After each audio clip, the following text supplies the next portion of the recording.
Felipe, faço parte do grupo 9 e nós fazemos parte da disciplina de Sociedade, Tecnologia e Ciência, inverti aqui as ordens, oferecida pelo professor Leon, André Leon, da Faculdade de Tecnologia, e hoje nós vamos abordar um tema que é sobre o papel do Estado na universalização da ciência, da tecnologia, da arte e da matemática. Nós estamos aqui com a Eni, que ela vai se apresentar agora. Meu nome é Eni, eu sou diretora de escola, trabalho em educação pública, sou diretora há 24 anos, mas tenho 30 anos de educação. Né? Sou militante da educação também, hoje eu trabalho na educação infantil, sou diretora de educação infantil numa escola na Praça da República, em São Paulo. Ok, vou agora introduzir a primeira pergunta. Eu gostaria de começar com uma reflexão sobre o papel do Estado, o papel do Estado no ensino. E, na sua opinião, como o Estado ele desempenha um papel fundamental na universalização do ensino? O Estado ele tem a obrigação legal, constitucional, de garantir que todas e todos tenham acesso à educação. Não acesso só, mas a permanência à educação.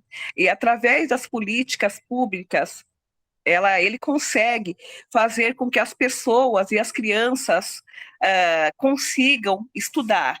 Por exemplo, a política de cotas. A política de cotas, ela, apesar de ser polêmica, ela ajuda com que diminuam-se as desigualdades da educação, do acesso à educação. A política de cota permite que pessoas que não tiveram as mesmas oportunidades alcancem o ensino universitário, por exemplo.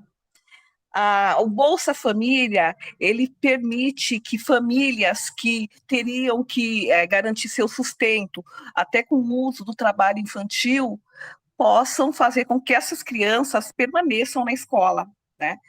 Então, entre outras diversas políticas, o papel do Estado é garantir isso. O Estado é um dos garantidores da segurança, da rede de segurança, junto com a saúde, educação, esporte, cultura, é a rede de proteção da criança. Então, o Estado tem o dever de garantir que todos tenham o mesmo acesso, inclusive crianças com deficiências, crianças autistas, múltiplas de deficiências, tenham o mesmo atendimento que outras crianças que têm maior poder aquisitivo, por exemplo. Considerando essa relevância, essa importância do Estado, do papel dele na universalização do ensino, como é que você percebe efetivamente essa disponibilização, esse papel sendo efetivamente realizado pelo Estado? E a influência significativa que ele tem nesse processo? Então, o Estado, ele tem esse dever, de oferecer, de garantir e de oferecer o melhor para todos. Eu, por exemplo, eu trabalho numa escola de educação infantil que atendemos uma diversidade de público. Nós temos crianças que os pais são donos de lojas aqui do entorno, nós temos crianças que moram em ocupações, em hotel social. Isso também, esse hotel social é oferecido pelo Estado, por exemplo, É uma garantia de que a criança tenha um mínimo de condições. Trabalho aqui com crianças que até em situação de rua, que se o Estado não colocasse as mãos, os braços dessas crianças, elas não estariam estudando. Mas também temos crianças que não são alcançadas por esse Estado. Eu atendo 400 crianças, por exemplo. E sei que a educação ela deve ser responsabilidade de todos, de nós, educadores, das famílias e de todo o entorno, de toda a sociedade. Então, nós trabalhamos com parcerias. Nós temos parcerias com o SESC, por exemplo, que oferece para a gente os espaços, oficinas, ingressos de teatro que a gente pode levar às famílias, porque a educação não se faz só com na sala de aula com a criança, a gente se faz com a família também, se faz com todo o entorno. Aqui na Praça da República, por exemplo, é um local que não é considerado por conta de violência, né, próprio para a criança, só que nós colocamos lá a nossa presença, nós transformamos esse local, nós damos para esse local um pouco de humanidade, né? E temos também a parceria da Guarda Civil, por exemplo, que acompanha a gente em alguns passeios. Nós passeamos com as crianças de motoca, porque a verba que o Estado manda para as escolas permite isso. O governo federal, por exemplo, com o PDDE, né? O governo aqui de São Paulo com o PTRF, que são verbas que vêm para a gente utilizar com as crianças. Nós temos parceria com o Museu do Circo, por exemplo, que é um espaço público, que é dirigido pelo município, né? Então, é um papel de público também. Isso tudo contribui para a gente aumentar o repertório das crianças e dar oportunidade para elas terem vivências e acesso a coisas que não teriam. Por exemplo, pais que nunca foram para um jardim zoológico, por exemplo, pais que não foram nunca entraram num teatro. Quando a gente faz uma reposição de aula no sábado, a gente procura fazer com participação das famílias, a gente procura levar a família até o SESC, por exemplo, a gente faz cortejos aqui com participação da família, a gente trabalha com outras escolas também. Aqui a gente tem um território que a gente denominou de território educativo das travessias, que outras escolas trabalham juntas. A gente faz travessias de uma escola para outra também. A gente faz ações conjuntas, como a Virada da Educação, que a gente conta com diversos parceiros públicos e privados, com bandas, com o pessoal do Jovem Aprendiz. O nosso abraço, por exemplo, que a gente fez o abraço contra a violência, né, nas escolas, a gente contou com jovens aprendiz, contamos com o pessoal da CET, né, contamos com todo o entorno, pessoas que são civis, né, com a guarda também. Então, isso eu penso ser muito importante, a educação ser feita por todos e todos contribuírem, todas e todos, né, contribuírem para que seja sucesso, que todos tenham acesso igual, né. Pegando o gancho, né, do que você falou sobre as verbas que são disponibilizadas, as parcerias que você faz com o SESC, com o CIT, com a Guardinha, por exemplo, aí, já aproveitando e entrando na próxima pergunta, que é exatamente sobre isso, né, os anos de experiência que você tem na pedagogia, né, as experiências que você adquiriu ou que você observou, que foram significativas mesmo, na maneira como o Estado ele afetou, né, a forma que você ensina. E se essas contribuições, né, pelo Estado afetaram o aprendizado dos seus alunos. Sim, com muita certeza, né? Eu tenho muito tempo de educação, e nesse tempo todo eu vivenciei diversas experiências, a gente lutou muito para que as crianças chegassem a um patamar, né, que desse para ela a possibilidade de concorrer com todo mundo, né, com todos, independente da origem social dela. Então, o Estado ele tem um papel mesmo de oferecer, de ofertar, apesar das dificuldades que a gente tem, como sendo o principal provedor da educação, mudanças. Ele tem que promover mudanças, e essas verbas, quando chegam para a gente trabalha de acordo com a necessidade do nosso entorno, do nosso território. As verbas, por exemplo, que vêm do governo, a gente não vai da cabeça do diretor, não é da cabeça só dos educadores. Nós fazemos reuniões, nós levantamos prioridades e pensamos no que é melhor para a criança, mesmo porque são verbas poucas, né? E a gente tem que otimizar ao máximo essas verbas. Por exemplo, as verbas, elas não alcançam a questão da maior dificuldade nossa, que é a dificuldade de pessoal. A gente tem muita falta de recursos humanos. Nós fazemos um trabalho para promover a inclusão de crianças de todas as etnias, com deficiências, com opções sexuais diferentes. Nós fazemos tudo isso. Então, nós conhecemos o nosso território.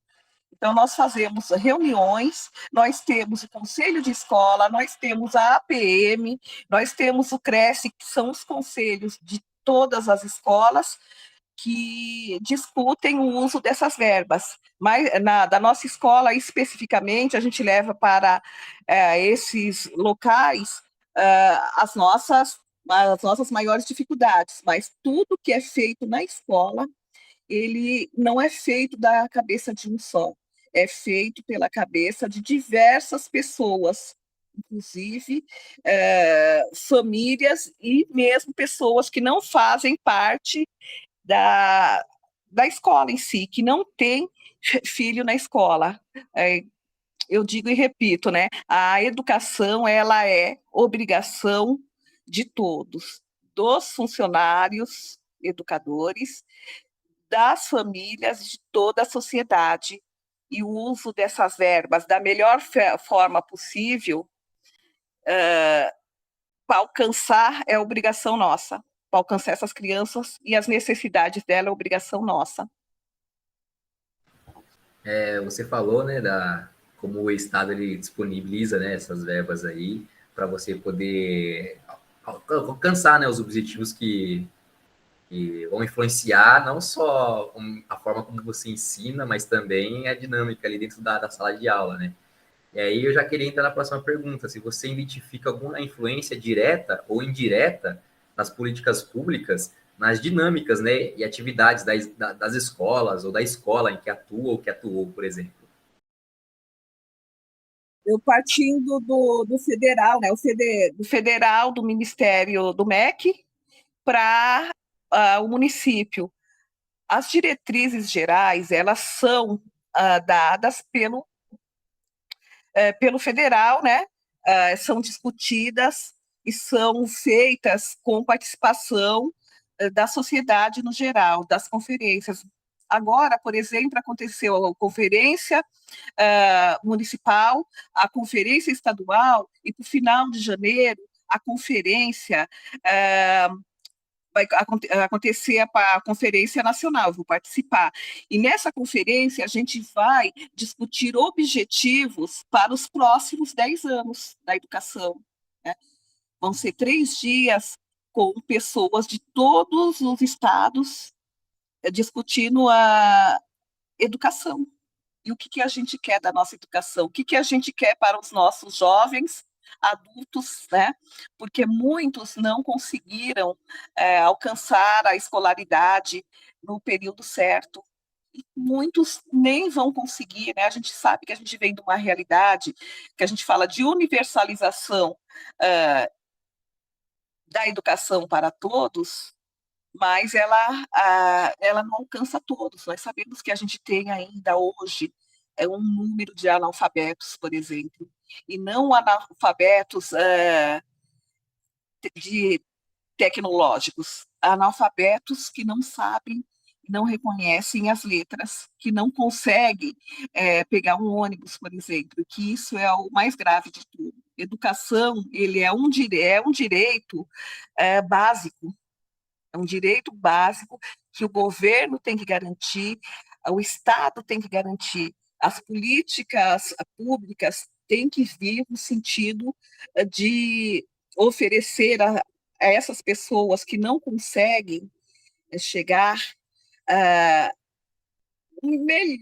melhor forma de alcançar o mínimo, pelo menos.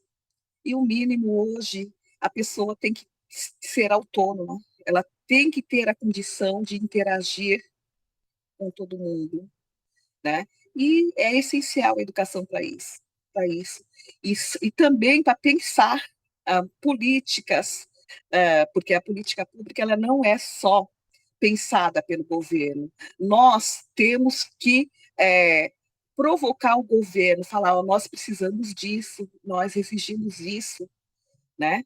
Nós queremos uma educação pública e de qualidade que alcance, que seja de acesso para todos. Nós queremos transformar a sociedade, nós somos transformados por ela, mas também queremos dar a nossa contribuição, né?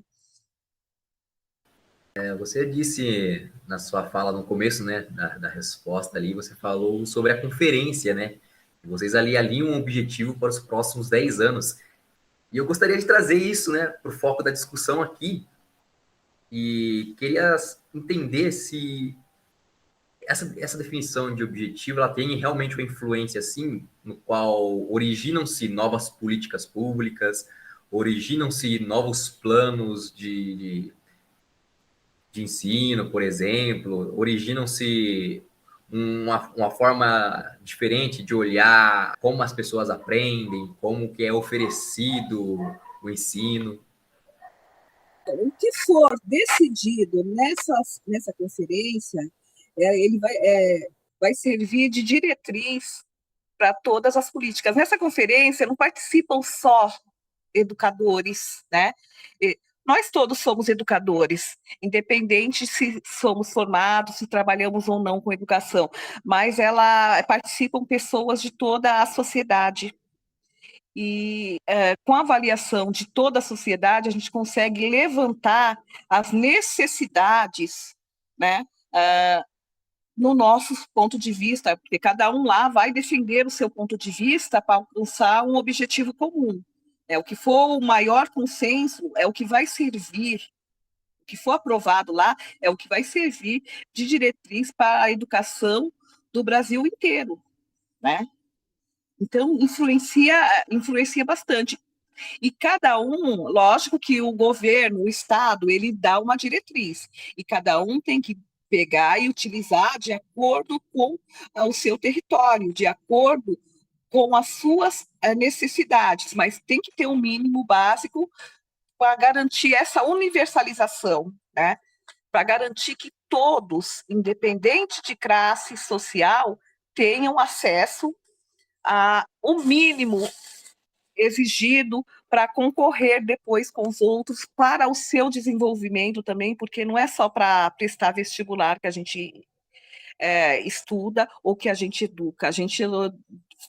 educa para conviver na sociedade, para tornar o nosso convívio melhor e para desenvolver essa sociedade sem prejudicar ainda mais, que a gente vê hoje é um meio ambiente aí, né, que está degradado, e a gente tem que criar essa consciência também, então é para tudo, não é só para concorrer, é para a nossa vivência, no geral. Chegando aqui para o final da entrevista, né, agora eu vou lançar a última pergunta, que é como as políticas educacionais, elas influenciam a busca pela qualidade do ensino, e também como, né, elas influenciam a avaliação do desempenho dos alunos em diferentes etapas educacionais. Então, falar de avaliação é muito polêmico. A gente sabe, quem é da área da educação sabe que é muito polêmico. Avaliar quem e avaliar para quê. A nossa avaliação, por exemplo, ela não é feita só para ver e acompanhar o desenvolvimento da criança, para criar políticas, né, e formas de educar que alcance essas crianças. Tem criança que tem dificuldade, a dificuldade é só da criança ou a dificuldade é nossa de quem está ensinando, né? Então, eu trabalho com educação infantil, eu trabalho com crianças de 4 e 5 anos. A gente aqui, a gente avalia o desenvolvimento o tempo todo da criança. A gente não faz avaliação escrita, mesmo porque a criança ainda não está nessa fase. E eu sou favorável também que a avaliação, não só da criança pequena, mas de todos, seja uma avaliação global. seja uma avaliação que acompanhe toda a vida da criança, porque a criança ela não chega na escola sem nada. Ela chega na escola com todos os problemas que ela tem em casa, com todos os problemas que ela convive na sociedade, que ela traz à sociedade. A gente tem que trabalhar isso. E aí a gente tem que avaliar de acordo com ah, o que ela traz também. Então, a avaliação é um tema muito polêmico. Por isso, muitas vezes você faz uma avaliação para uma pessoa, um universitário, igual vocês que estão aí agora. E esse dia vocês não conseguiram alcançar o pleno desenvolvimento lá da sua atividade. Só que isso não quer dizer que vocês não sabem. Isso não quer dizer, pode ser aquele momento, pode ser aquele momento. E isso não pode direcionar a vida de vocês. Então, nós que trabalhamos com a educação, temos que ter a capacidade de enxergar o todo. Para isso, nós temos que ter condições de trabalho também, nós temos que ter formação, preparo para conseguir perceber todo esse entorno, né, que está ali. O que o aluno está trazendo para a gente? O que a gente quer desse aluno? A gente quer que ele saiba o que é 2 mais 2, ou quer que a gente saiba, que ele perceba a utilizar isso na sociedade das diversas formas possíveis? É isso. Nós podemos dizer, afirmar que as políticas educacionais elas têm um impacto, né? Querendo ou não, na forma que o aluno é avaliado, né? Porque nós vemos ali que tem as políticas educacionais, né? De alfabetização, de combate à desistência escolar, né? E nós vemos que isso também influencia, né, na qualidade do ensino, querendo ou não, né? Porque como você citou antes, se o Estado ele cria ali políticas públicas e auxilia, né, a escola com verbas, com disponibilizando alguns projetos, atendendo, né, as demandas da conferência, que nem você citou mesmo, é possível notar que realmente, né, a qualidade do ensino ela tende a aumentar, né? E também assim, se a qualidade aumenta do ensino, logo isso também causa um impacto na vida de quem é o educando ali no caso, né? E é obrigação legal. Se eu não me engano, está no artigo 208 da Constituição. Né? É uma obrigação do Estado, ele tem que oferecer, e tem que oferecer da melhor forma possível, e dando acessibilidade para todo mundo, atendendo a todos os públicos, a toda a diversidade, com respeito, né? E é obrigação. Isso é fato, é obrigação. E cabe a nós, sociedade, educadores, todos, cobrar para que esse governo não deixe de oferecer o melhor, porque a gente não quer o mínimo, né? A gente quer o máximo possível. Considerando todas as dificuldades, a gente quer brigar para que se alcance todos, né? Todos e todas. Bom, agora nós finaliza aqui, né, a entrevista. Eu agradeço a participação, a disponibilidade aí de horário que você cedeu, né? Você cedeu esse horário aí. E eu agradeço a você pelas respostas, pela essa conversa aqui que tivemos. Foi muito agregadora, né? Aprendemos bastante coisa. Eu aprendi bastante coisa, porque eu não sou, né? Não sou da área eu não estou por dentro assim muito da área de educação, né? Eu sou mais da área de TI. Então, então eu agradeço a sua participação e os futuros alunos, né, que vierem pegarem o mesmo tema, por exemplo, já temos uma indicação aí. Eu que agradeço a oportunidade de contribuir um pouquinho com a educação de vocês. Estou à disposição. Obrigado.